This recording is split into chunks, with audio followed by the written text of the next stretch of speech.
Здравейте, сега ще ви покажа как да играете с CSGO Changer в CSGO без да получите ваш бан и никакъв бан. Така, какво представлява CSGO Changer? Това е програма, с която може да имате всеки един скин в играта, без значение какъв е той. Дори след новия апдейт може да ползвате и ръкавиците, но аз няма да ползвам новия, ще ви покажа как става само с стария. За да не ви баннат, трябва да изтегляте ето тази програмка RAM-Disk и да я инсталирате. В описанието на клипа ще има линк откъде да изтегляте CSGO Changer и RAM-Disk. Така, първо влизате в RAM-диска и натискате върху образ и натискате създай образ и натискате ето тук и просто в някоя папка, където и да е, може да е ето тук напишете CSGO Changer. Ето така и да натискате Save.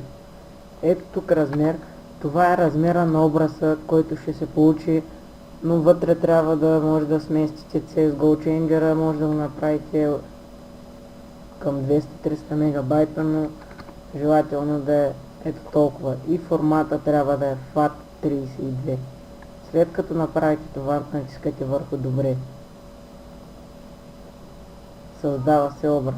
Така, сега натискате ето този плюс и тук правите първо размера, който избрахте 299, цъкате върху тая папка и избирате CSGO Changer и натискате отвори. Сега тук просто избирате някоя произволна буква, без значение каква е тя, и натискате върху монтирай като укачаем диск и запази съдържанието в образа. След това натискате добре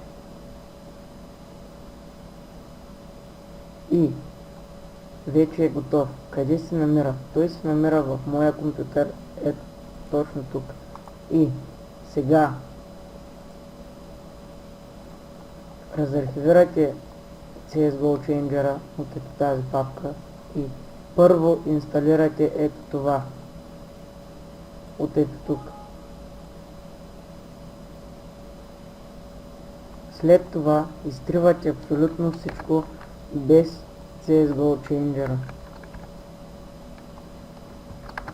Сега инсталирате го. Той ще се разархивира. Чакате хубаво да се инсталира и сега ето тези всички файлове просто ги копирате или изрязвате и ги поставяте в ето този диск. Ето тук. И влизате в CSGO.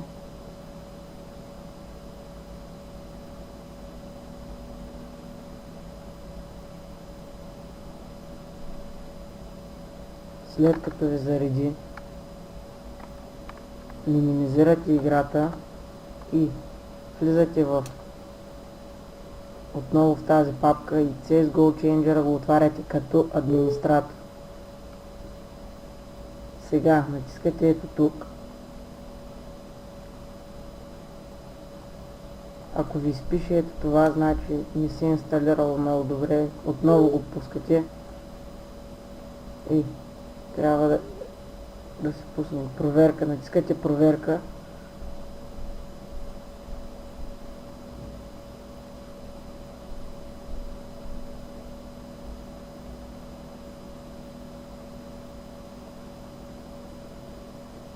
Така, сега натискате пусни и натискате върху ето това.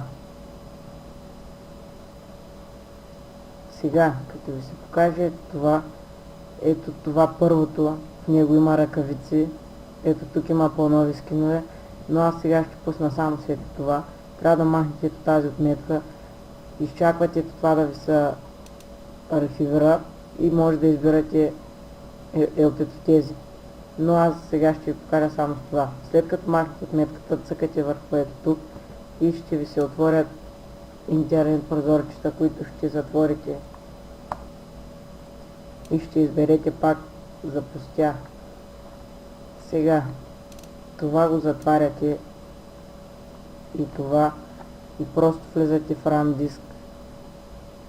И ето този диск, който е тук, трябва да го демонтирате.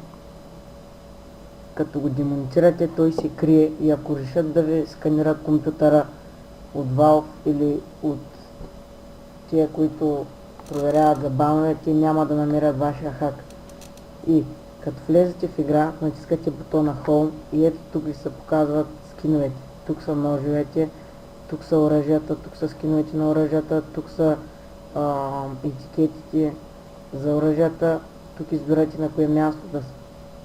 Сега нека да го изпробваме. Търсите игра, да речеме Deathmatch. Стартираме го.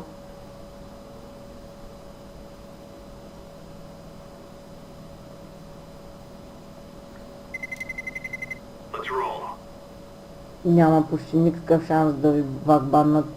Шансът е 1-2% или примерно ако има нещо, ще ви направят първо предупреждение, защото то е като third person софтуер и няма да стане нещо, кой знае какво.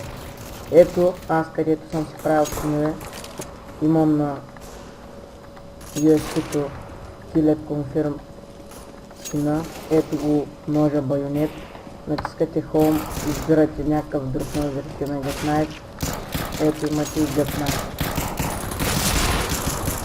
Същия начин с другите скинове.